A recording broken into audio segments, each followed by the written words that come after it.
Hello, everybody. I have a very special guest back with us today, and I'm thrilled that she came back. I've been begging her to actually because her first visit was such a hit. But we're going to be talking today, or I'm going to be talking with Marilyn Manson's friend and former personal assistant. This is Paula. Paula has been involved in a number of different creative ventures in the entertainment industry. Uh, she has worked on a number of films. She's a huge film enthusiast and also sometimes model.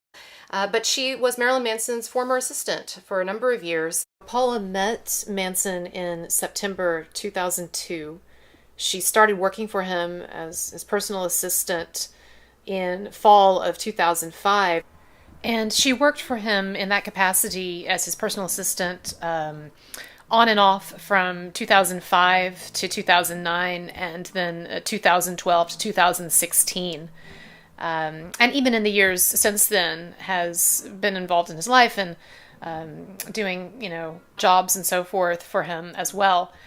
And so she's had a long relationship with him and was around him in a number of different occasions and hung out with him one on one and got very close to him. So everybody say hi to Paula. Um, and uh, and so if you've been paying attention to what's been going on recently, but you probably know that Marilyn Manson was recently sued by his ex-girlfriend Esme Bianco. But there are some things in this lawsuit that are just pretty ridiculous. And Paula, because she has this history with Manson, a friend and personal assistant, she's going to shed some light on some inconsistencies that she has noticed in Esme's story and a couple of the other accusations that have been made against Manson. And then we just have some, general observations. We want to talk about the situation further, and of course, I always want to get Paula's insights on and stories that she can share about her time with Manson, and also maybe a Johnny Depp story. Paula, so is there anything that before we get into this that you want to bring up, or how are you doing? How are you feeling about things right now? Things were looking up. They still are. I didn't realize that this whole scandal coming out had affected me so much. Like I was ruminating a lot and just thinking about the past and trying to retrace my steps and see where I could help. Digging through my old phones, looking at emails, and then just waiting for more evidence or more story to come out so I can kind of cross-reference with the times that I was around. So everything kind of got quiet, and then this came out. So it shed a little more light into some of the stuff that was originally said, that I can go back over and kind of retrace my steps and see where it doesn't add up for me, at least. Awesome. That's great. And I'm really looking forward to getting into that with you. And it's very, I really appreciate it. And I'm sure our viewers do too, that you come forward. There's no advantage to you in this. And you could easily sell a lucrative story to the tabloids if you wanted to make up stuff as well. So we're going to start by looking at Esme Bianco's lawsuit. And so I want to look at, in this lawsuit, of the section, the statement of facts. I find that kind of funny because so many falsehoods are going to be introduced here. But if we look at, it sets up this idea.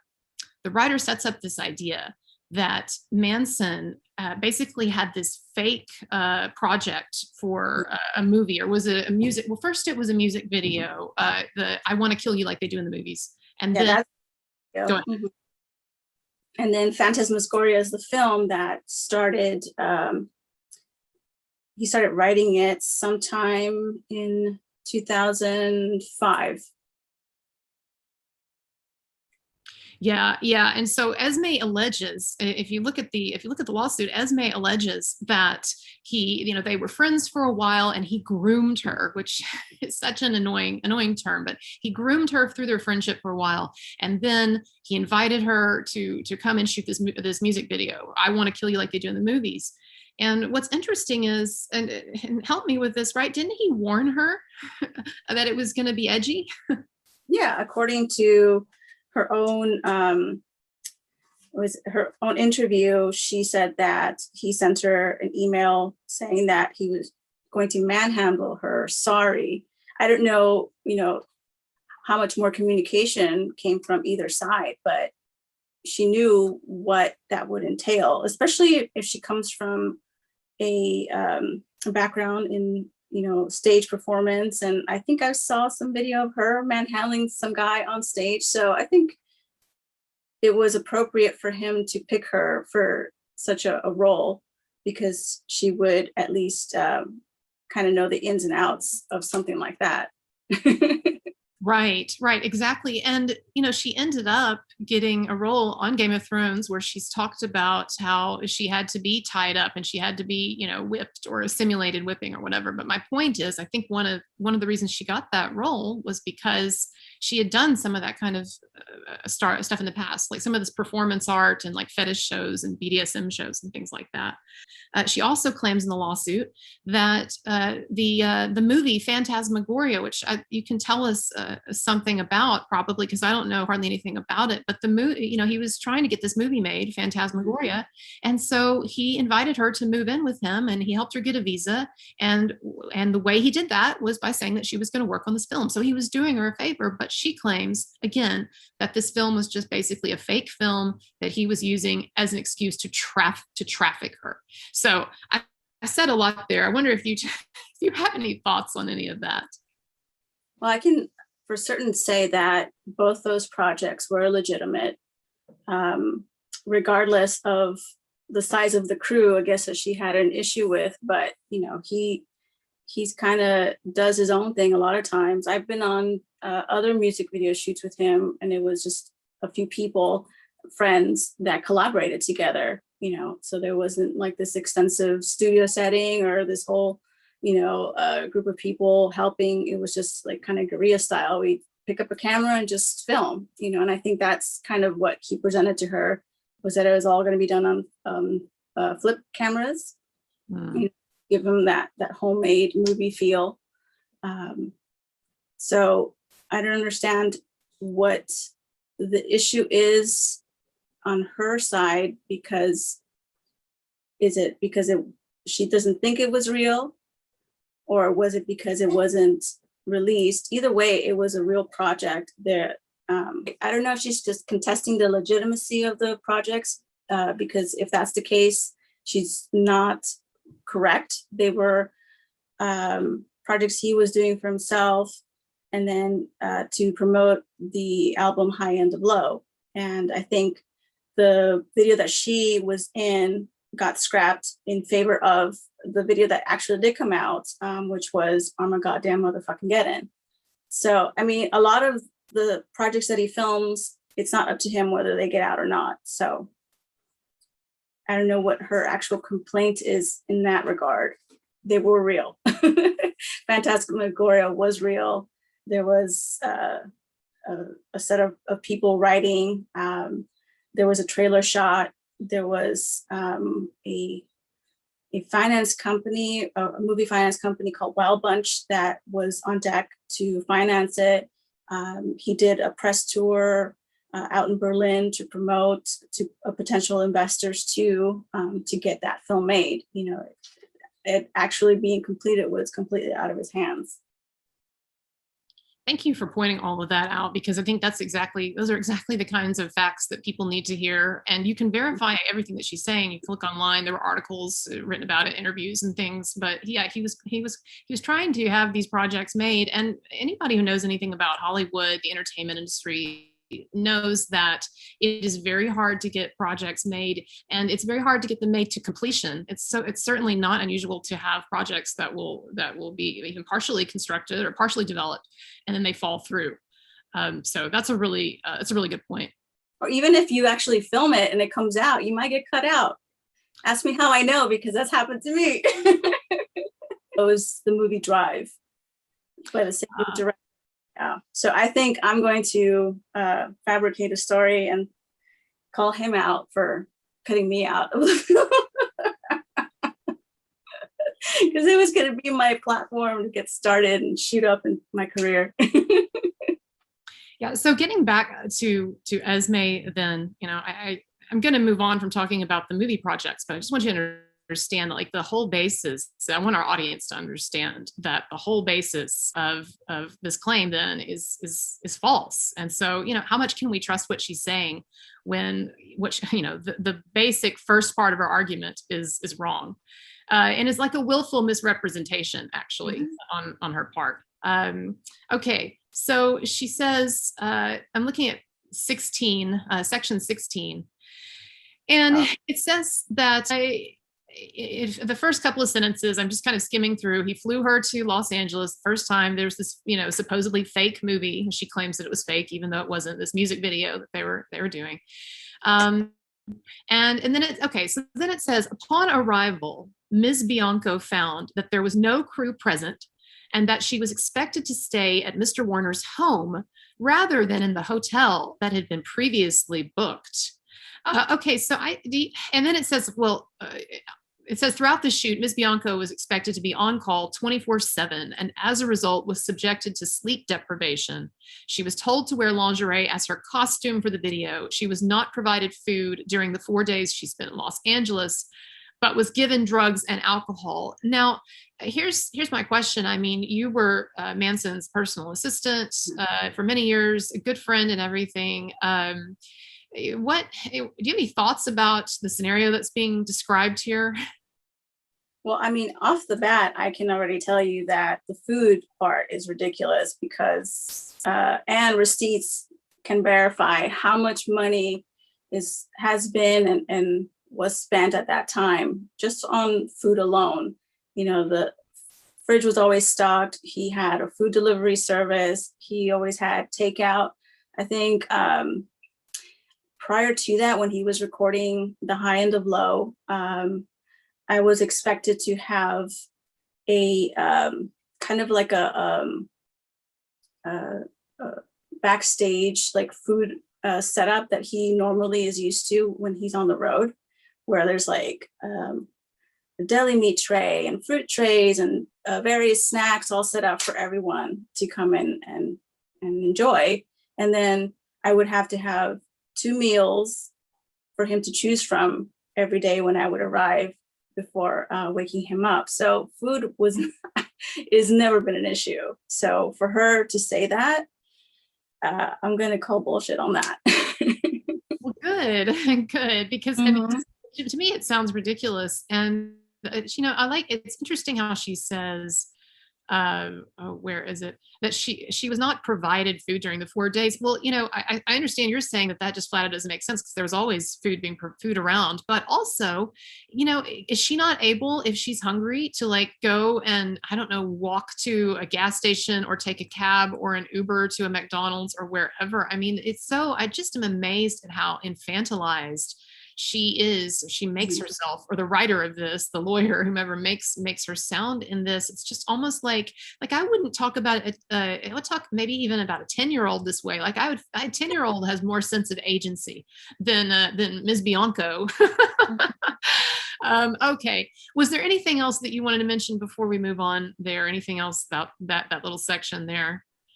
I mean, I don't understand what her claim regarding being on call 24/7 actually means. I mean, I guess she would have to explain that if they were to go into deposition, because I'd be interested in finding out what that actually means, because that would be more of a assistant role than someone who's being flown out to be part of a music video. Right. And again, the terminology on call, like you don't exactly know what that means, because I would expect, like, if somebody told me I'm going to fly you out for 4 days, 3 or 4 days, and you're going to be like basically the star of this music video, like I would expect to be working long hours. Actually, that's the nature, and this of movie shoots and stuff. And so to me, like the idea, like he puts her up in his his mansion or house or whatever, and then and then she's like she's like, oh my God, I had to be on call. Well, yeah, on call at his house. I don't know. Mm-hmm. It's very it's very ridiculous. I mean, you would have to explain that, because that makes no sense to me. So and so then in section 17, the next section, Mm-hmm. is when she really gets to the crux of her allegations, and she says that he well, okay, there are some silly things in here too. Actually, I shouldn't skip over them. So she says he at the beginning of the next page, he threw tantrums where he would destroy camera equipment and throw objects around the room, which to me it's still pretty benign. Okay, someone's temperamental or stressed out or whatever. And then it says he forced Ms. Bianco to watch an extremely violent movie that caused her to faint. I wonder what this movie is. This is great promo for whatever that movie is. Seriously, I wish we could find out, because that's I guess she is talking about like a horror film, though. I guess Manson is a fan of horror films, I imagine. Oh yeah, absolutely. I wonder, like, how when they were promoting the Blair Witch Project, everyone's like, you're gonna throw up if you go into the theater, and because you're gonna be so scared. And I went to watch it just so I could throw up, and I didn't. I was so disappointed. I do remember that. I remember that was it was a big part of the appeal. Instead of going into the theater for that and throwing up, you could go in and you could just basically have your ears hurt for about 2 hours. Because what I remember from that movie, even though I like that movie, I really do, and I like the whole found footage thing, but I do remember like all of the screaming. They were lost, like ah! That's true. But I did like that a lot. Okay, it says here, getting back to this, it says that he electrocuted her, and I really have a problem with the use of that term there. I've talked about the violet wands and other videos. But did you have anything to say about that? So that violet wand, I've seen it. It's a vintage violet wand. I want to say that it's from the turn of the century. So if I'm not mistaken, that was a therapeutic device. So I don't think it compares to the power of the new, more updated violet wands that you might be able to acquire now. So I'm highly doubtful that it electrocuted anybody at any point. Okay, that's an excellent point, and I'm glad that you raised that. I think you had mentioned that to me before, but it was not something, I don't remember if it was in the interview or not, but it's not something we really emphasized in the last interview. So what she's saying here is that there are these violet wands today, the current sex toys made today, and they will deliver, and I've seen them demonstrated on YouTube. They do deliver kind of a shock. I wouldn't call it an electrocution from the way it was described on YouTube by the guy who was doing this demonstration. He said it was basically like sort of a static shock, like when you get that static shock sometimes, which no doubt is not pleasant. It's not what I would want. But what Paula is telling us right now, if I'm understanding you correctly, is that this was not even a sex toy. This was like a vintage. You said it was for health reasons. Like, I think the idea with these was that it would give you just a little bit of a surge or a little bit of a shock, not even anything like painful. And it was supposed to like invigorate you. Right. Mm-hmm.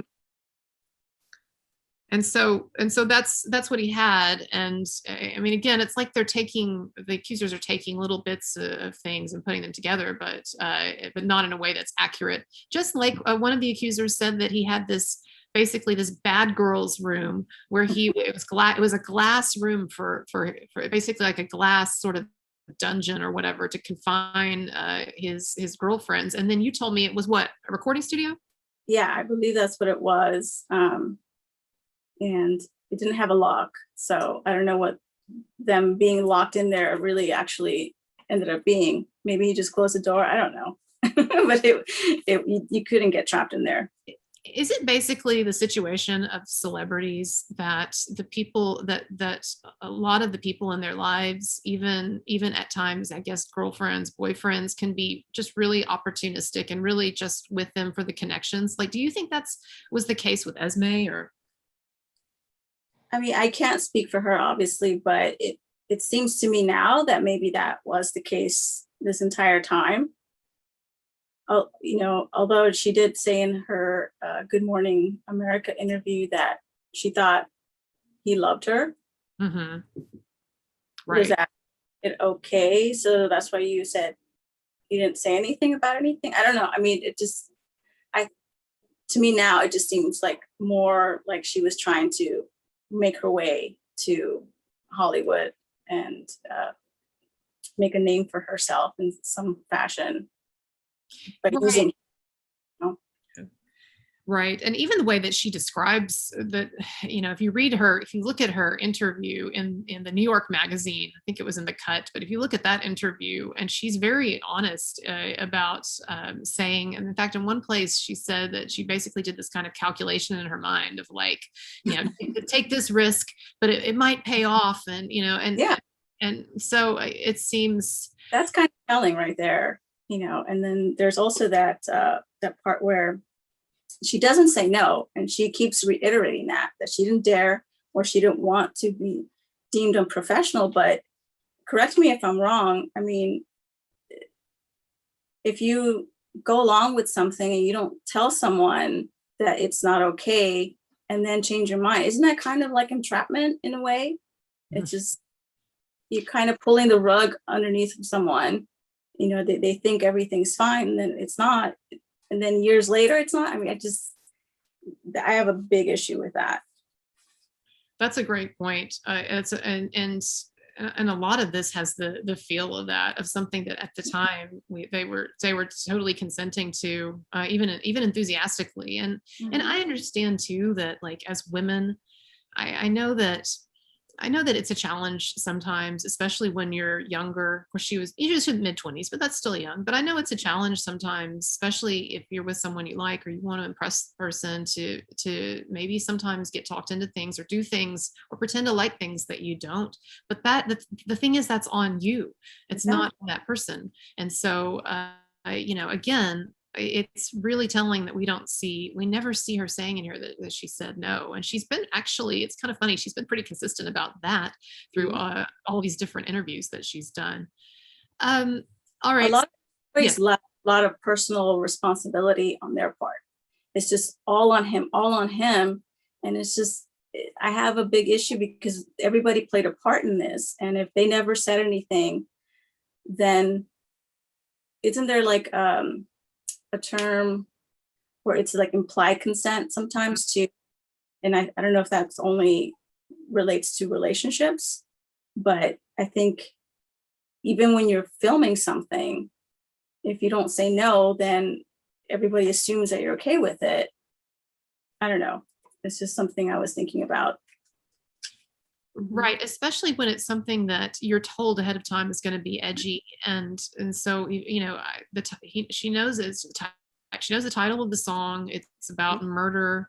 He tells her that he warns her that she's going to be manhandled. To me, that would tell me that there's some uncomfortable stuff. And again, I don't even necessarily trust the way that she's describing how things went down, because some of it just seems like it's a distortion. But she herself admits that he warned her about this stuff, this manhandled and all of that. And as I talked about in my other video, this is not really different to me than like actresses who do porn, where some of the stuff that they do can be uncomfortable or painful or whatever, and yet, but that's part of the deal that's made. Okay, I'm gonna go through this uncomfortable thing, but then there's a payoff.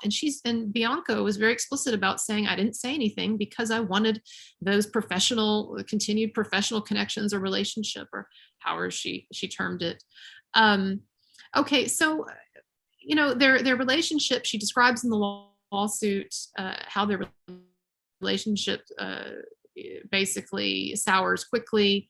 And there a number of the things in here are silly. Like she says, she complains that he kept the apartment in near total darkness and insisted that the temperature remain at 63 degrees Fahrenheit. Well, that's fine. That's his right. It's his house. If he wants to live in an aesthetic black hole, that sounds pretty cool to me if he wants to do that. By the way, can you tell me, is that accurate? What did his I'm very curious to hear about this, the black with the black furniture and everything. Did he have a room in his house or parts of his house where it was kind of like a black hole? I think she's referencing that apartment. And that apartment was pretty dark. It had blackout curtains on all the windows, and it had the potential to be really dark, but there are lamps everywhere. There was overhead lighting, I believe, too, so you can actually see. But I think they're bringing that up to emphasize the whole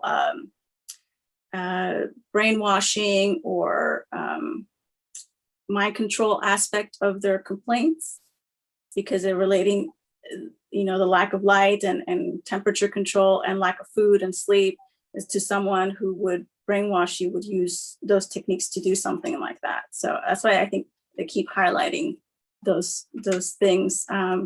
But I have endured that for many years, and he couldn't tell me what to do when I didn't want to do it. So I don't know. Oh, okay. So that's good. See, that's good information to hear. And then one of the things that you've shared with me in this interview, but also in other conversations, is that you felt very free to be assertive with Manson when the situation required it and everything. So it sure doesn't seem like, you were in fear, or you were one of these assistants who was, quaking in fear and living and stuck in a living hell, the way that someone who was that described that was the life of the people around Manson. He said basically is just to be sort of, I'm paraphrasing, but sort of trapped in this kind of psychological cage, and you can't say what you want and, assert yourself and everything. No, I told you that I yelled at him a few times, and I stood up for myself, and he reacted to that, and he would stop whatever it is I was mad about, and he would meet me halfway. If you told him something, he would respond, and he would be a human being and try his best not to do that thing you told him not to do. So the fact that they never spoke up is just, you have to do that sometimes. Okay. And is there anything else you want to say about that? That's interesting. Let's see. So she does mention after that perhaps most horrifyingly, Mr. Warner locked Miss Bianco in the bedroom, tied her to the prayer kneeler, and beat her with the whip, which she says that she had pictures of. But as we have looked at very closely, they resemble more indentations from a rope than an actual whip mark. That's right. And I'm going to put pictures up right here. So again, if you're not familiar with this argument that I and others have made, this is Esme Bianco. She claims this is her, and she claims this is her back after Manson attacked her, or whipped her. But in fact, what we pointed out is that these are not the indentation, or these are not the wounds that you would get from whipping. This is just the indentation that is made when one is tied tightly with a rope, which she did in some of her work, these shows that she would do, and also Game of Thrones, and who knows, just have done it, for the hell of it. But my point is that it's not what she's presenting it to be, and so that's what Paula, you're referencing. Yeah, and it's consistent with what she said about being tied to the prayer kneeler. But I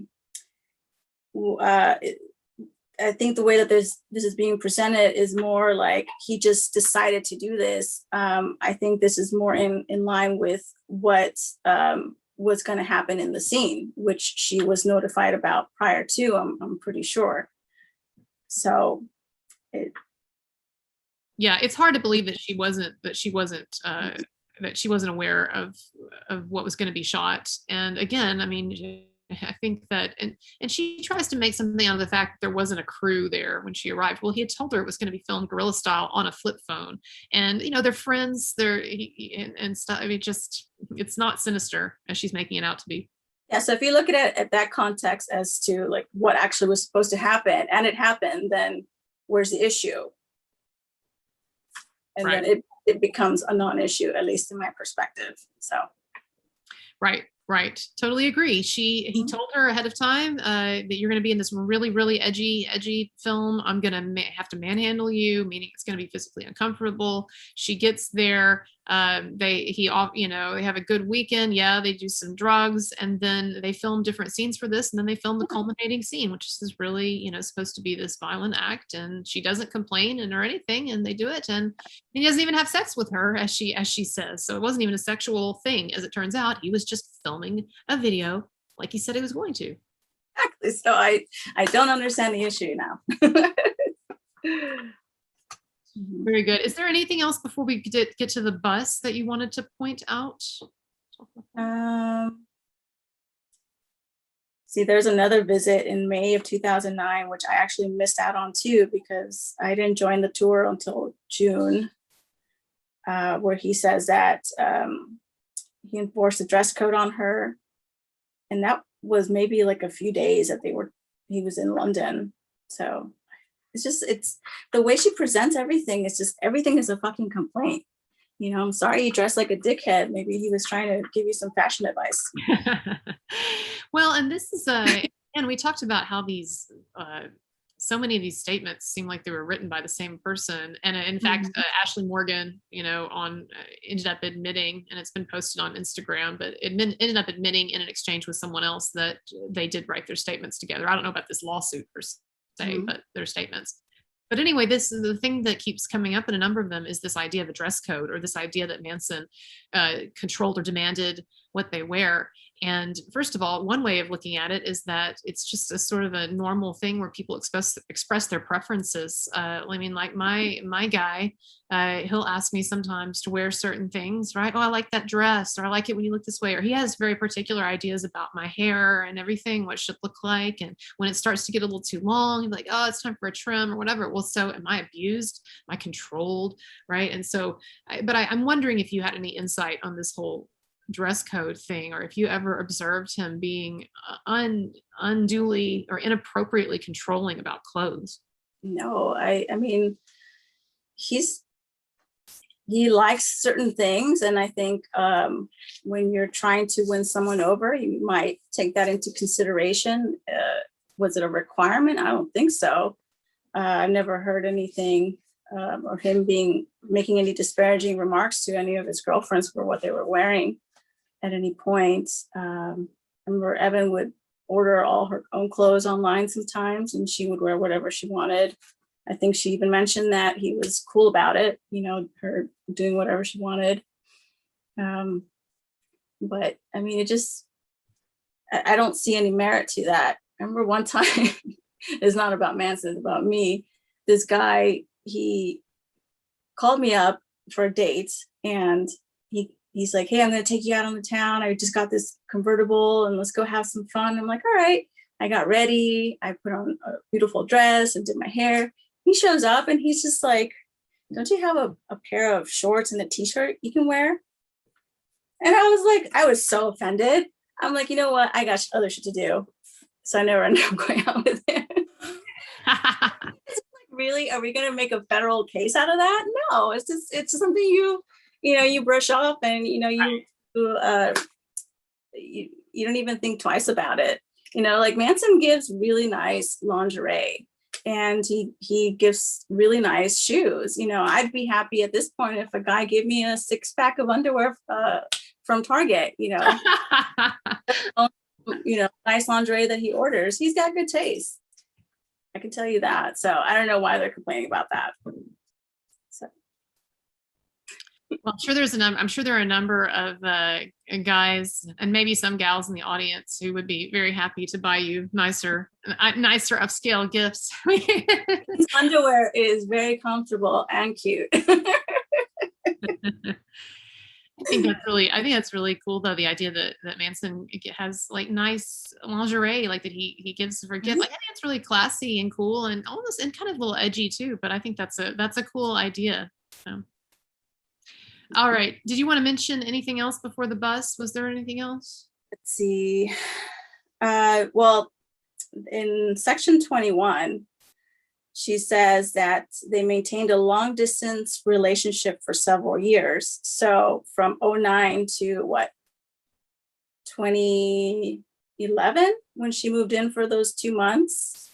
How was it a committed relationship? Lest we forget, he was also seeing other women in that meantime. So see, they all make a mountain out of a molehill, and when they claim that they were in these relationships with him. I mean, let's call it for what it is. It was more of a dalliance, if anything. So I have issues with that claim. And then she says that he flew her out to LA for visits, and told her that they would shoot videos and record music during these trips, but no videos or musics were recorded. So she is complaining that they did shoot videos, and then in this statement, she contradicts herself where they didn't. So maybe he just wanted to see his girl, and that's why he flew her out. So like, this is, you can't make these girls happy for some reason. It's like everything is a fucking complaint. Like nothing is good enough for them. It's exactly right. It's and everything is cast in like the most sinister way possible. Like, ooh, you know, he did this or he did this, or black furniture everywhere. So one thing, probably one of the most dramatic charges that Bianco makes is that he chased her around with an axe. And so to me, this is the most dramatic. So it says, this is section, if anybody's still following along, this is section 24. And it says, on one occasion, Mr. Warner chased plaintiff, Ms. Bianco, around the apartment with an axe, smashing holes in the walls. And then it says, on another occasion, he cut her with a Nazi knife during sex. Although she's never shown any scars or photos of scars of that, which you think she would if she showed those photos of her back. But what do you make of the accusation about chasing her around the apartment with an axe? It's completely ridiculous. If I remember correctly, that apartment, it was pretty big, but it was full of furniture. And so there wasn't really a lot of space for anyone to be doing any running or chasing. And Manson, the only time he would even like move very briskly was on stage. So I highly doubt. Oh man, will he like saying that? Will he like, that's kind of funny. No, I mean, he was very, very chill, very relaxed. That's what I mean. Okay. Oh, I got you. I don't know why I took it a little bit differently. That's funny. No. I mean, there was no reason for him to like run around or do anything like that. All his needs were met, for the most part. So like, I don't know where he would just all of a sudden decide to grab this axe and if he did, was he playing around? Was it some sort of funny thing that he was, like that one Love Bailey where claimed that he pulled out a gun and put it to her head, was he joking? I'm going to say 98% sure that he was, if he did do it at all. So the context is going to be really big in this argument here. And it's just the way that the apartment was arranged. There's just like no real way. I mean, if you went outside the bedroom, there was this weird hallway, and had like a curio cabinet. It had like this mannequin on the floor, and there was like lines of bookshelves. So, and it was kind of a dead end. And then there was some stairs to go down. There was a recording studio room.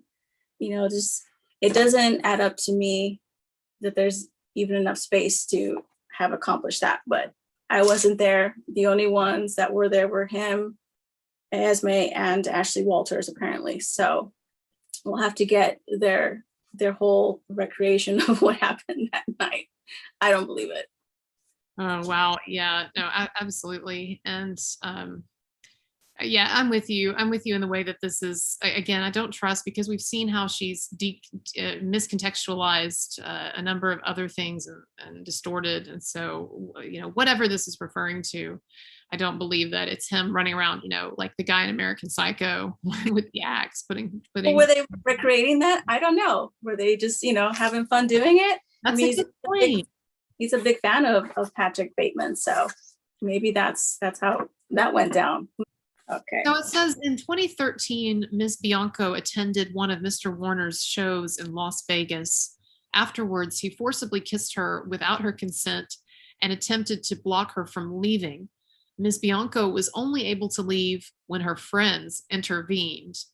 All right. So you have any thoughts on that?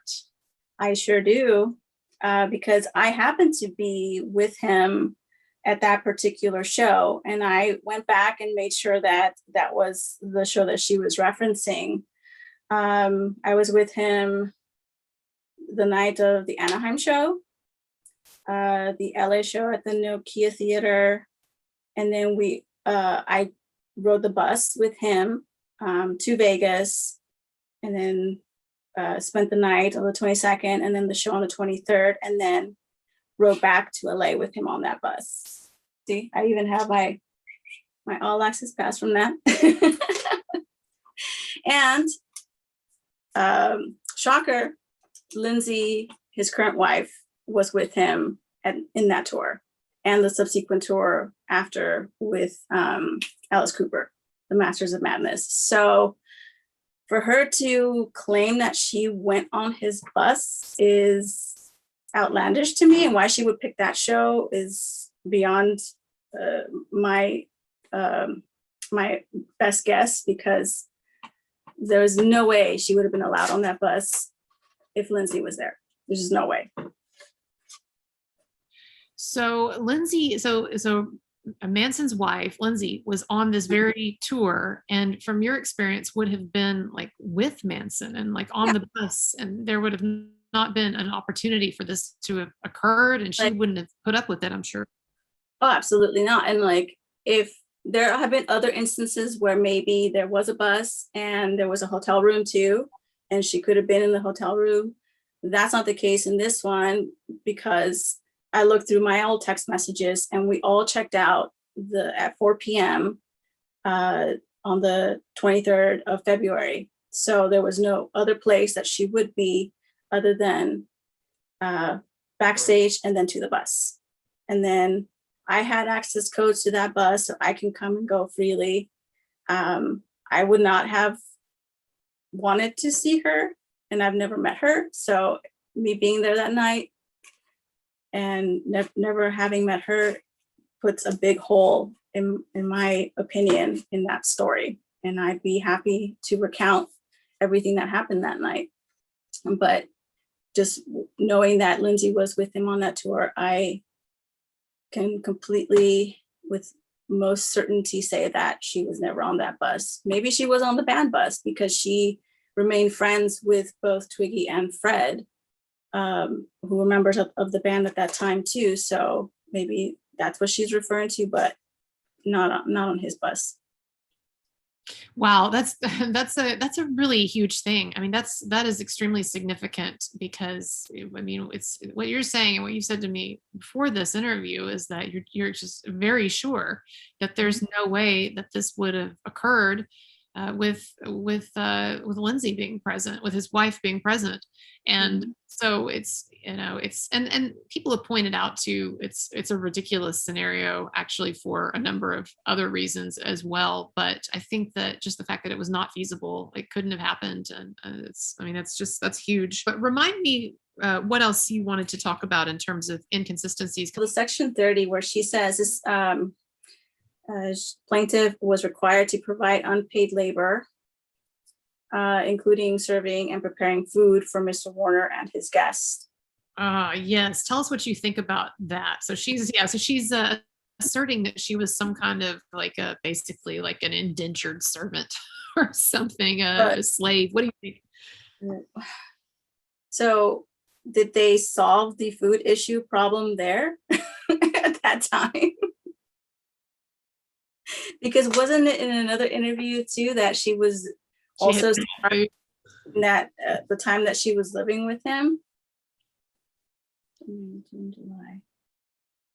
Right. She claims that, she claimed earlier that he wouldn't supply her with food. And then now she's saying that she had to cook the food. So I guess she spoke up at that point.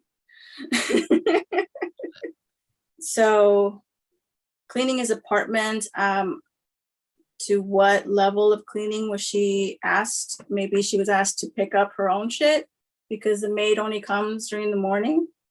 Could that be what she's referencing to? And oh my God, how dare he try to make his living space livable? Maybe she's swap, I don't know. Well, Paula, I mean, you have to understand that there's a certain kind of woman that, I mean, he's just lucky that at least she wasn't shitting in the bed like Amber Heard was doing to poor Johnny. Oh boy.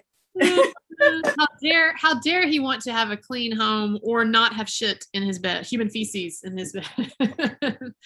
Oh man, Manson. If any of our Manson fan viewers who don't know about that story, I think everybody's heard that one by now. But Amber or one of her friends shat in Johnny's bed. Oh God, can't even imagine. Like that's the ultimate slap in the face.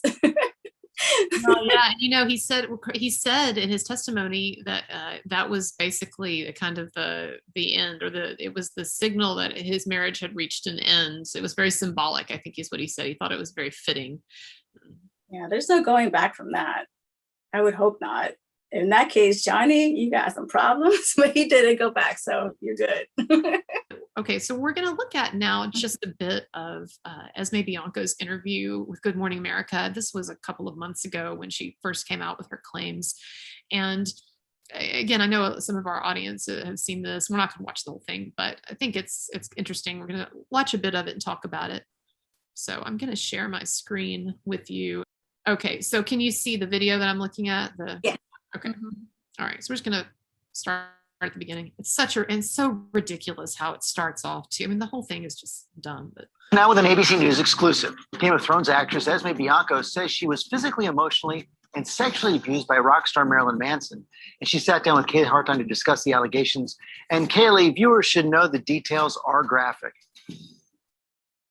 Yes, they should, George. And just as Esme Bianco was becoming a star on Game of Thrones, she now says that Marilyn Manson was turning her life into a nightmare. Several women have come forward in the past couple of weeks with similar allegations of abuse against the shock rocker.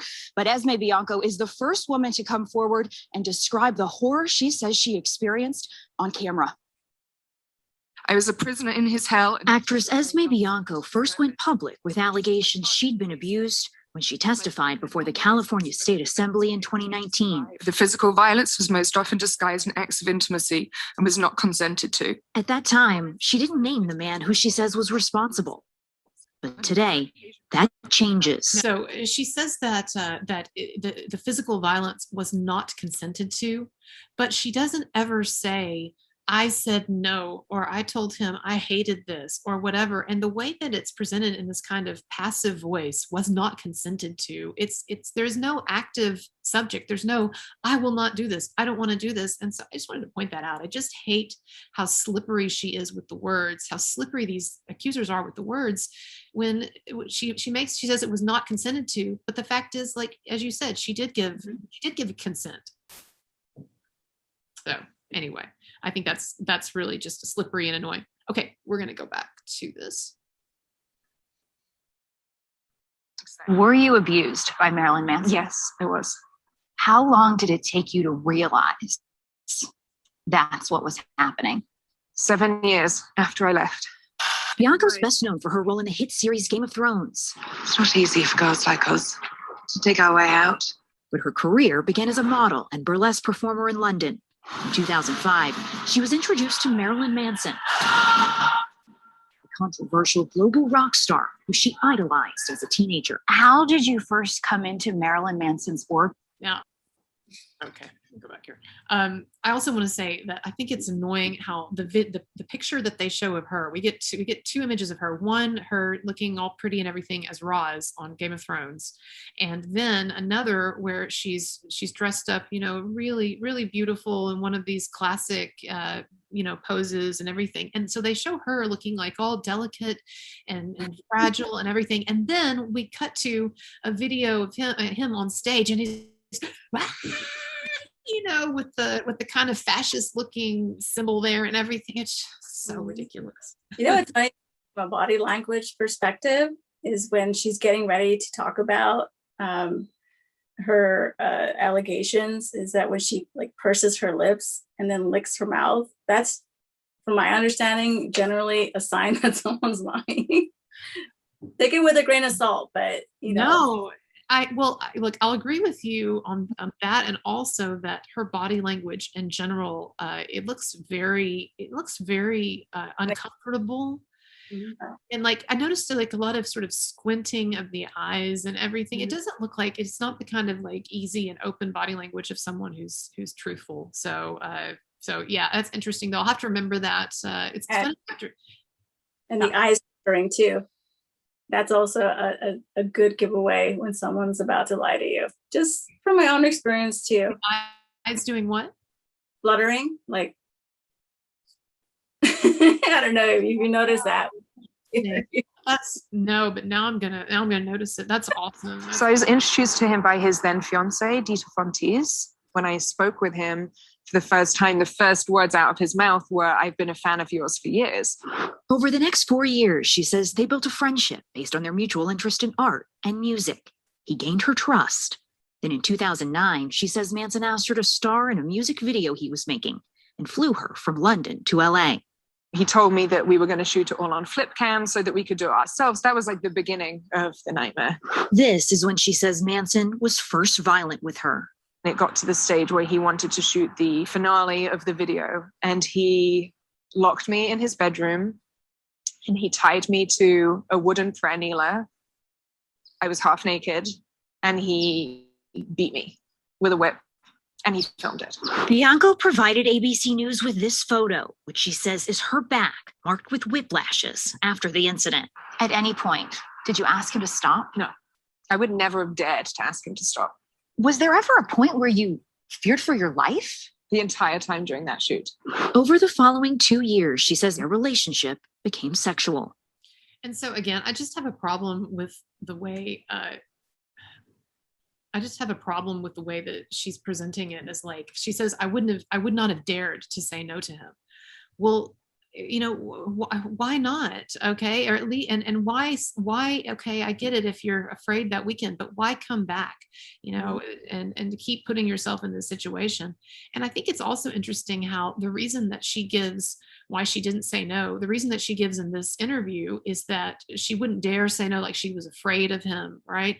But then what she says in her deposition that we read earlier was that she didn't say no because she didn't want to lose those professional connections. She didn't talk about, she didn't say I was scared for my life. And so it's kind of a shift in the story there a little bit. All right, we'll watch a little bit more to see if there's anything else. He would hide abuse by doing it during sex, basically. He always went too far, the biting. That was 100% non-consensual. And he would bite me till I was black and blue. Why continue to go back? I thought he was in love with me. I did not understand that what was happening to me was very, very wrong. And because he was incredibly manipulative. Why didn't I just... Okay, I saw you kind of throw your hands back there. So what did you want to say about that? No, it's just the same thing. It's just, I just don't understand if it was so bad right off the bat, before they even started dating, then to go back and then to have a long distance relationship with him for years, and then continue to go to his shows and be friends with his friends. And it just, I don't know, that you keep going back, and everyone cites trauma bonding as one of the reasons to go back. But it's just like, well, what do you do if you willingly interact with someone who's so abusive? I can't wrap my head around that. I know that she uses terms like it wasn't consented to, or she says it was 100% non-consensual. But then in basically the same breath, the lady's like, "Why didn't you say no?" Or and she says, you know, in her deposition, she says that she didn't object because to this treatment because she wanted the professional connections, or however she put it. And so again, you know, this is not the same scenario as some kind of a battered wife who, you know, can't leave her husband because she's trapped in this horrible cycle. This is somebody who was, by her own account, was being completely silent about her issues with her treatment. So is he supposed to know, especially when, you know, they're filming this video or doing some of these BDSM games? Is he supposed to know without her telling him that things are going too far? I mean, assuming I even believe her. And then just waiting those 7 years to decide that that was the case. So before that, that wasn't. So what do we make of that? You know, how, and then, you know, for them to try to pass that Phoenix Act too, to give people more time. I get it in some aspects, but when something that horrible happens to you, it's always best to strike as soon as possible, because everything's fresh in your mind.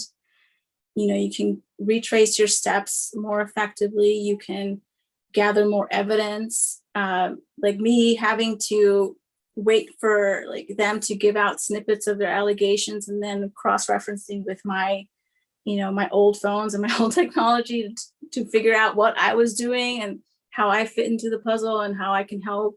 It's really hard. So on both sides. So if anyone ever has to go through this, I would hope that they wouldn't sit on something so horrendous for so long, because it just makes it that much harder at the end to get justice, you know. Well, and you bring up a really great point that I had not thought of, that the Phoenix Act. You know, I've had some people tell me online that the Phoenix Act is actually not necessarily a good thing. And for our audience members who don't know, the Phoenix Act is this piece of legislation that Evan Rachel Wood helped to develop, and she and Esme Bianco both supported this heavily. And the piece of legislation would allow extra time, years. Is it 7 years, or it extends that? Well, they tried to go for 10, then they went down to 7, and I think they decided on 5 years rather than the 3 that was already in place. And so the idea is that you extend the statute of limitations from 3 years to whatever they were trying to get, 7 or what have you. The reason for it, the rationale for it, is that it can take victims of abuse, it can take them years to figure it out. Like Evan Rachel Wood and Esme Bianco claim it took 7 years to figure it out.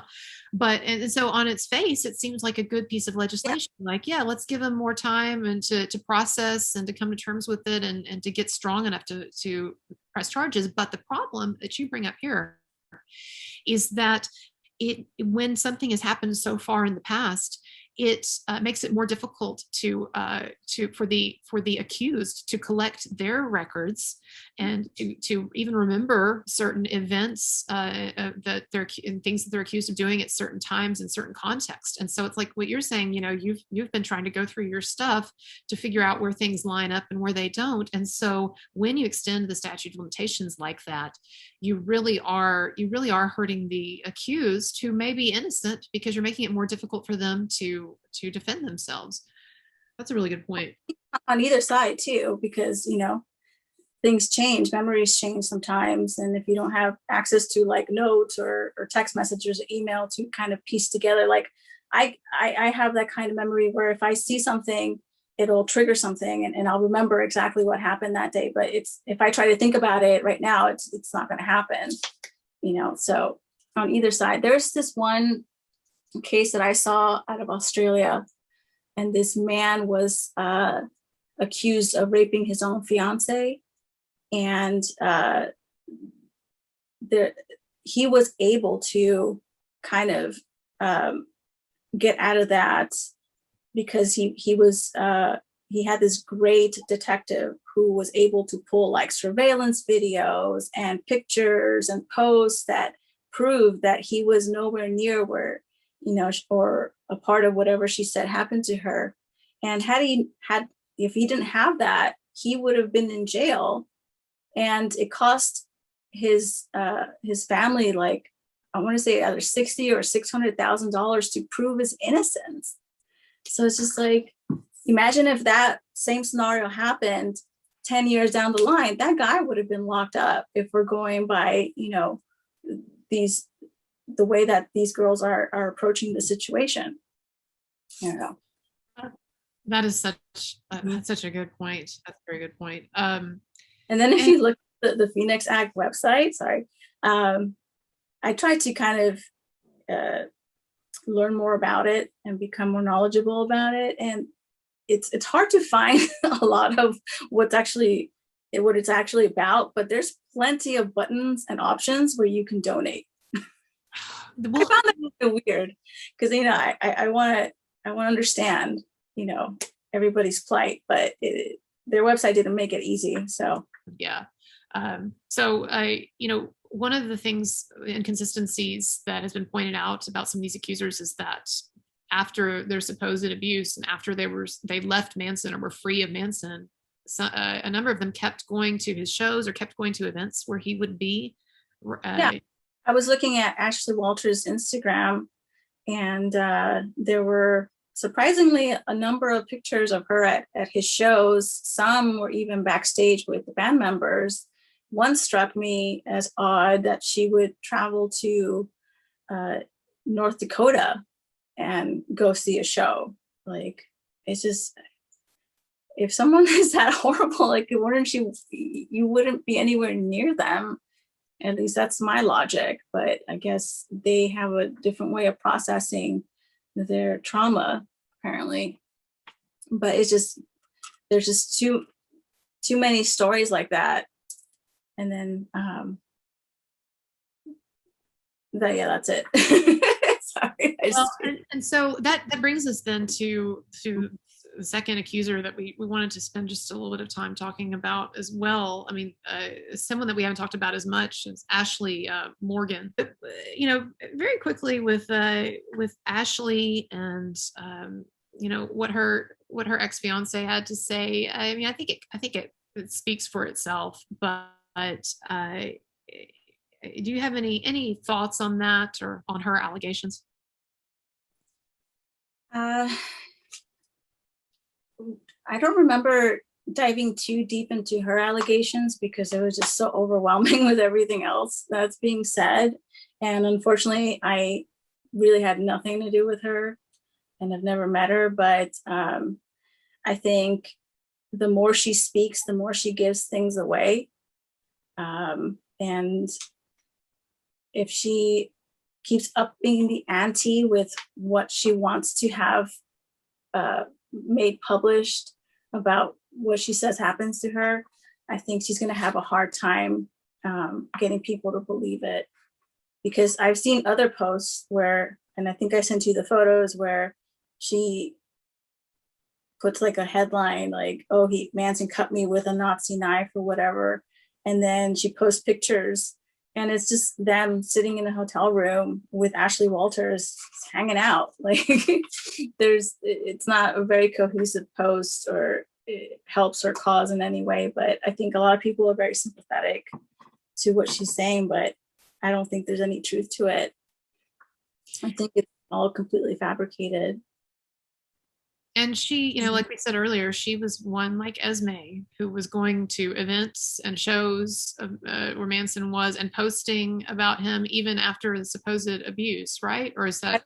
I don't think she was going to shows necessarily, but she did keep posting like the few pictures she does have of him or that were taken by him or whatever. Right. And it's kind of, and I know that people make the argument that, well, you know, in these abuse situations, people can have complicated feelings toward their abuser. And so they can, you know, and that's where we're going to have issues on either side. It's proving all that stuff. So, you know, what indeed is the truth and how do we absolve everybody of or remedy the situation, you know, like, so what is the end game here? That's exactly right. And, I do think that I do get tired of this idea too, that we're just supposed to always dismiss illogical or contradictory behavior because if someone is supposedly a victim of domestic violence or assault or whatever, then you just have to accept that they're going to behave in all these irrational ways. Well, maybe not. But again, we can't judge someone without any kind of evidence. And so if the accusers and the people who support them are just going to keep explaining away all of these contradictions and many others that I've talked about in other videos and stuff, they can't expect us to just accept it at face value and say, okay, well, there are all these contradictions, and we have some of these girls seeming to continue to idolize him and post stuff about him even after supposedly being abused. It's just it's a problem. It's a contradiction, and I think it does mean something. And I'm expected to change our minds about someone because they decided everything is now different, and doing it in such a public way too, you're gonna have to expect that people are not going to side with you. We're all entitled to our opinions, and that's going to keep happening if they're the chosen medium for them to come out is this way. Right. I care about what a jury and a judge has to say. And now with this case filing, if it's not readily dismissed by whoever's puts this on the docket, I'd be curious to see what when they go into discovery, what is it that they have as evidence? Yeah, and the accusers, especially Esme's, who is suing him, and anyone else who may sue him, they better be careful, because they should look at the example of Amber Heard and her friends and co-conspirators to see that things may start off seeming like, oh, we've got this, and we're going to get rich, or we're going to get money out of this guy, or whatever. It can start off that way, but then you can find yourself in a really uncomfortable position, such as the position now that Amber is in, being sued for defamation, and that she's dragged her friends and co-conspirators into now that this went from being I think just a simple hoax, the way that she presented it to them. And so we're gonna do this simple thing, and then we'll be able to split the divorce settlement or whatever, to now being a multi-year hoax that they're having to perpetuate, and they're having she's dragging people to London to testify there, and Virginia and everything. So did you you were only around Amber that one night at Thanksgiving, right? Or there was the other night at the concert that he was doing for the NAM convention. There was like some sort of fundraiser concert that was part of it, and Manson was singing with him and the rest of the Hollywood vampires. I think he posted a photo where you asked people to caption it. I was like right behind him. So, okay, yeah, so that photo, and I'll repost it here again so people can see it, but I posted it for a joke, but you can see that Amber and her friend Io Tillett Wright were standing there, and Manson was behind them, and Manson has this like kind of frightened look on his face when it looks like he's looking at Amber. I mean, I don't know what he's actually looking at, but do you have it? Or Oh no, I still have my past from that night. Oh man, that's so cool. I think it's awesome that you keep that stuff too. It has great sentimental value. So you were there. This is a concert that Johnny and Manson were doing. It was a charity thing. Is that what you're saying? Mm-hmm. And so at that concert, were you able to observe Johnny and Amber at all, or the night that she was like all over him? And she was like almost taking off her shirt, which I kind of liked, but I was like, no, don't do that in front of us. So they were making out, or she was really kind of, you thought like was more dominant. Heavy petting for sure. But reminds me of my mom. At the time I was like, more power to her. I was seeing somebody else, so it didn't have quite the effect that it would have right now. If I were to see that happening, I'd be a little jealous. Was that the so was that the first time that you met her, or that was when you met her at the concert? Yeah, I think that was the first time. Then I saw her briefly one night when I went to go pick Manson up at the recording studio house. And then I think the third time was at the Thanksgiving Day dinner. And you said that she was obviously very, very showy and almost kind of possessive in her expressions of love and emotion toward Johnny. I'm curious, did you get this feeling? Was there, did she project warmth?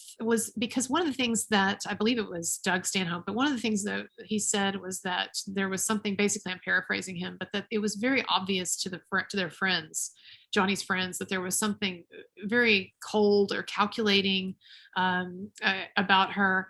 And I'm curious, did that, in the brief times that you were around her, well, you were around for Thanksgiving as well, but did that sense of someone who was cold and calculating, did that come across, or was she able to project warmth and caring really well? I think the first two times I didn't get that vibe from her. I mean, because I wasn't really interacting with her that much, but I did get that sense in that Thanksgiving Day dinner for sure, because then it was less people, not as much going on, and it was a dinner setting. So yeah, I was able to observe her a little more closely. And you said you got the feeling, what feeling from her? That she was cold or that she was warm? That she was cold and not empathetic to what was going on with her husband. So to me, that was very telling. Yeah. Mm-hmm. What is, and did you, aside from that kind of weird conversation that you referenced in the last interview, did you observe much of her interaction? Was there anything notable in Amber's interactions with anyone other than Johnny that you were like, in terms of, like, did you observe how she and her dad got along? I know there was that kind of weird incident at the table, but how she and her dad got along, or how she got along with Jack, or her friends, anything, and you remember? I mean, she was very, what's the word? She was very hands-on with Jack. I don't know if that's the right word, but she was very affectionate, I would say, with Jack. They seemed to be very close. I don't know what her relationship was with Lily, so maybe she just took to Jack more. I don't know, but she did talk about how they would, watch a lot of movies together and spend a lot of time together. And the only other thing I remember too is that she kept asking me if I was okay. And not that that's an issue, but it just was like, yes, like almost every 5 minutes, are you okay? Are you okay? And I'm like, yes, I'm fine. Do you need anything? And I'm like, I don't know. I just found that really weird. Maybe because she had been drinking, and sometimes when you're drinking, you don't have a sense of time, just like when I've done cocaine and I'm like, it's been 5 minutes and, I want some more. Yeah. It's like, we just went. I was like, no, that was an hour ago. I was like, no, that was like 5 minutes ago. So maybe that was for our viewers. That. Mm-hmm. For our viewers who've never done cocaine, that's one of the bad things about it is that doesn't last very long. So it's not like I hope my mom is not going to watch this now, but no, but it's not like, if you take an Adderall or something and then you can go for a while, but like cocaine, yeah, you're right, it's like 10 minutes later you're like, I need to that's why it's bad. Well, it just was more concerning for me was the fact that Johnny was sad and she wasn't paying attention to him. That's the only thing for that.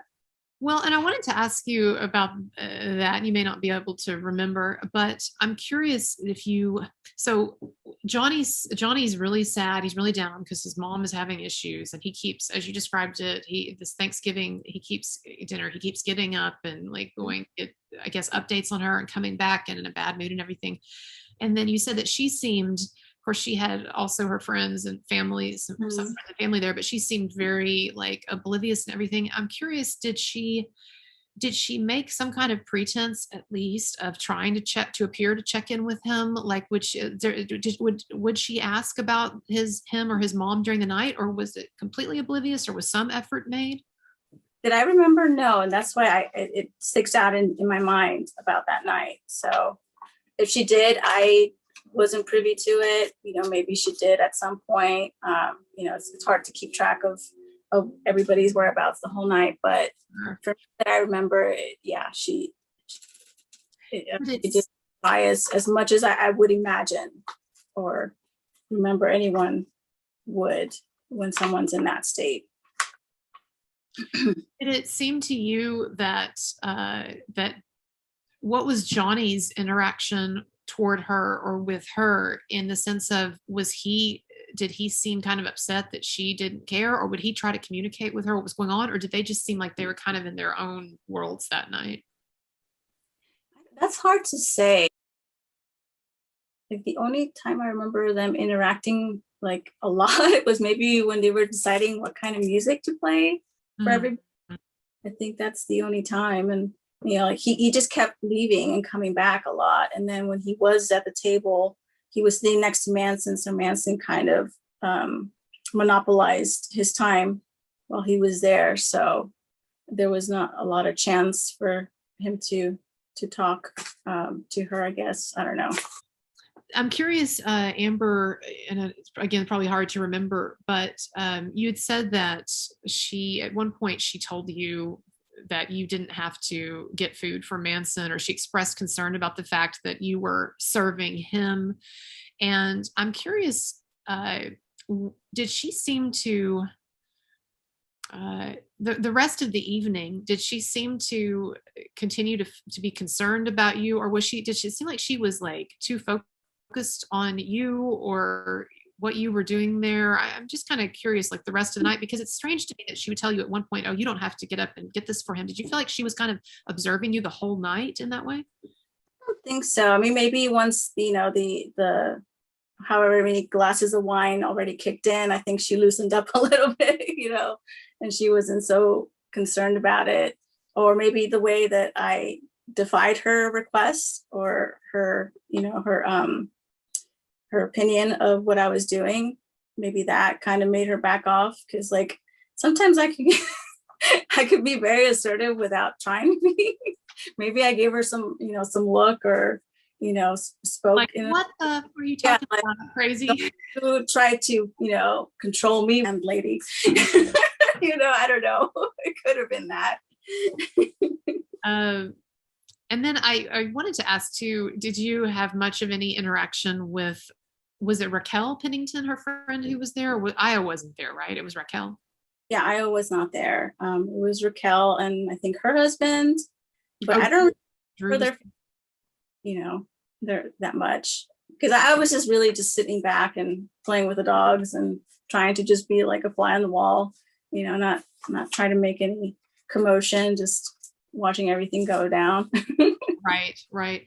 Well, so my last question is that being around Amber as you were in person and in some different context, from a woman's perspective, but were you able to see, beyond the fact that she's really pretty or beautiful or whatever, but were you able to see what made her so special to Johnny, or what would have attracted him above other women, that probably beautiful women that throw themselves at him? But could you see something about her that was different? Or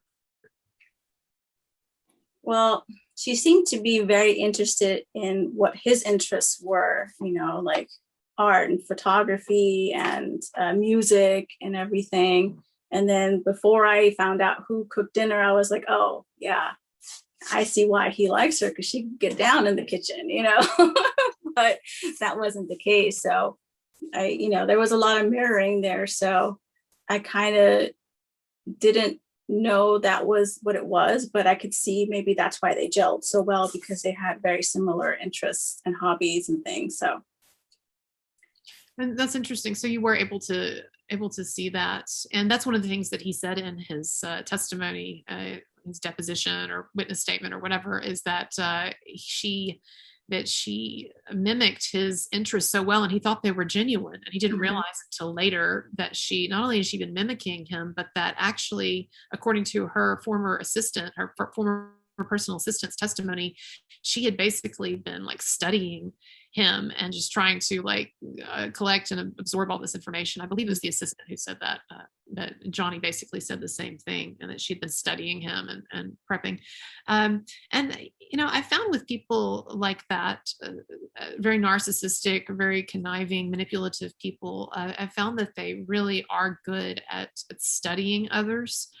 And it sounds like even in the way that she was behaving toward you, I almost feel like that comment that she made about you don't need to serve him when you were getting Manson some food for Thanksgiving, you don't need to serve him, or you shouldn't have to do this. I feel like what she thought was going to happen is that she was going to identify with you in your position that you were in, having to do this or being the assistant or whatever. And she was going to show you that she felt solidarity with you, because she's really big into all of that, like solidarity and political activism and all of that. And I feel like she thought that she was going to really connect with you on that. And then of course you threw cold water on that, and you're like, I'm fine, I'm doing it because I want to. But was that the sense that she was trying to impress you in a way? Because otherwise, why would she have said that unless she really was just offended that you were getting him some food? But that's hard to believe, huh? Yeah, I mean, maybe there might be something to that, but it's hard to know for sure, because I don't know if she understood what my relationship was with Manson, if she thought I was, his date or his assistant at the time, which I wasn't. I was just a guess.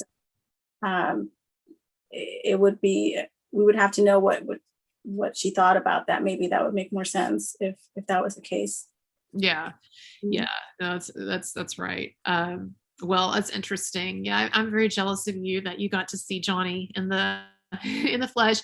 Does he look similar to in person to what we see? Like, is there any? Let me put it this way: was there anything about how he looked or how he acted that surprised you when you were around him? I know you said he was sad about his mom Thanksgiving, but what kind of jumps out at you when you meet him, or what surprised you, or whatever? How much of a gentleman he is. There's two instances I can talk about. There was one time when he was recording with Manson, and I dropped Manson off at his house, and he came out to greet him, and Manson's talking with him and whatever, and I'm unloading the back of my car, and I've got like Manson's guitar, and I've got like his bag, and I'm like, my hands are full, and it's something that I'm so used to, like I don't even think about it. And like, I just didn't want to make 2 trips. I just loaded myself up with these things. And the first thing that Johnny does is runs over to me and takes stuff off of my hands. And I'm like, wow, that's so sweet, And then like another instance was, I think it was a different night where we were sitting chatting, and he and I bonded over the movie Haunted House, the parody of Paranormal Activity, right. The Marlon Wayans. He was really into that movie, and I was just so flabbergasted, because so was I, and we were just like talking about it. And that same night, he got up and he just started to clean everything. Grabbed a little bag and he just started putting stuff away, and everyone was like, "No, Johnny, sit down." He's like, "No, I have to." He was just really great about that, and you don't really see that with a lot of these celebrities. They expect others to handle those kind of menial things. And I thought that was pretty cool that he would make that effort. And even there's another time, just to showcase how polite and a gentleman he is. We were shooting one of the Manson music videos at his guest house, and they were going to shoot in the bathroom of the main bedroom, and the door was closed, and I was in there, and then Manson and the director and the makeup artist were in the bathroom, and Johnny knocks on his own house's door before he enters. And I was like, wow. So I shot my shot that night. I opened the door. I was like, oh, I'd always dreamed about, me opening up my boudoir and you standing there or something like that. Oh, I love it. I love it. Well, and I think that's such a funny anecdote about the fact that he's trying to be polite, even it's his own house, you know. Yeah, you just walked in, but no, he's just like that. You know, he's just too nice sometimes, I think. And maybe the universe is telling him, you know, you gotta balance it out a little bit. But he's great in that sense. Boy, has the universe ever told him in the form of Amber Heard. Wow. Okay. Well, that's a cool story. I appreciate it. I would just say to these ladies, these women who are accusing Manson, you know, be careful, because there really is a kind of karma in the world, especially when you do something as brazen as targeting a person and trying to destroy them for things that they didn't do. And there really is a kind of a karma that sooner or later is going to settle in. And so, I don't know. I would be very, very leery of what they're doing, but they must think that it's worth it, or they must be very desperate. And that's one of the things too that I thought was interesting about the interview that we just watched with Ashley's ex, with Tom, is that he pointed out that she is, you know, as a model who's not very successful. Her career, she's almost 40. Her career is whatever career there is, which there really isn't much of one, but it's winding down. It's pretty much over. And so there's a kind of, it seems like with her and with Esme Bianco, whose career also since Game of Thrones has been basically non-existent. There's a real sense with them, and then also with an accuser like Chloe Black, that we talked about, who conveniently timed the release of her new music, her big music release, to coincide with these allegations coming out about Manson. It's just very obvious opportunism, and it's and like I said, if you look at Esme Bianco's social media, and it looks like she's basically using these different domestic violence and sexual assault allegations as a kind of like a credit on her IMDb page, right? And so she's got up there, if you look at her Instagram or whatever, she's got her interviews, you know, with New York Magazine, The Cut, and all of that. And it's interesting to see too, like once you start like a campaign like this, that people do come out of the woodwork, you know. So maybe we'll have to wait and see if anyone else comes out on either side. But then also we didn't touch on the fact that in that the Cut interview that she did, and I think the Vanity Fair, maybe, I guess she wasn't ready to release all the details, Esme, or the Good Morning America interview, she only mentioned the rape on her filing. She just kind of threw that in there. That to me speaks volumes, but you know, I'm not an investigator. I'm just someone who was around the man that they're accusing. But that to me is very telling. Like, okay, so just the initial story wasn't enough. Let me throw some seasoning on it and make it work a little different. That is such a great point. Yeah, her initial interviews when she came forward a couple of months ago, talking about Esme, that she did not mention rape. And now in the deposition filing, then that comes up, and that goes along with what Ashley's ex Tom was just saying in the video about how he feels like things just keep getting ramped up, where these girls, these women, they start off with some allegations, and then it seems like with progressive stories, it gets more and more ramped up and changes and so forth. And who knows what they have on their own docket of how they're trying to unfold this whole saga. If there's anything else that they've been holding back, or they come together and figured out a different game plan to keep this in the media. Yeah, that's a great point. I mean, it's certainly, I've talked about on my shows that this is a kind of coordinated hoax or conspiracy, and that all of these women are linked, some of them, in multiple ways, but they're all either like friends, or that they have these different, these different relationships between them. And it was and like we talked about, like it's coordinated. We know they were sending out emails trying to recruit. We've seen the email. We're trying to recruit women who've been with Manson to turn on him or come forward or whatever. And so, yeah, it's interesting to think about what this is probably evolving, how it's evolving behind the scenes. I'm sure that there's got to be a lot of calling and texting and stuff behind the scenes, to figuring out, okay, what's our next move going to be? Yeah. Okay, is there anything else that you can think of or you want to talk about? Tell us, so tell the audience what that picture is behind you. It's one of Manson's artworks, right? Yes. It's a canvas print of that same artwork that's originally on a turn-of-the-century wooden embalming table.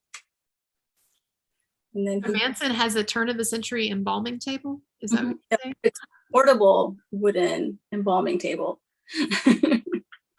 All right, well, this has been a really interesting conversation. And just a reminder to the audience that this was the second interview that I've done with Paula. And so if you want more of her impressions on this situation, check out our other video for that. So this was meant to be a follow-up, and I really enjoyed it. And I'll have Paula back again. All right.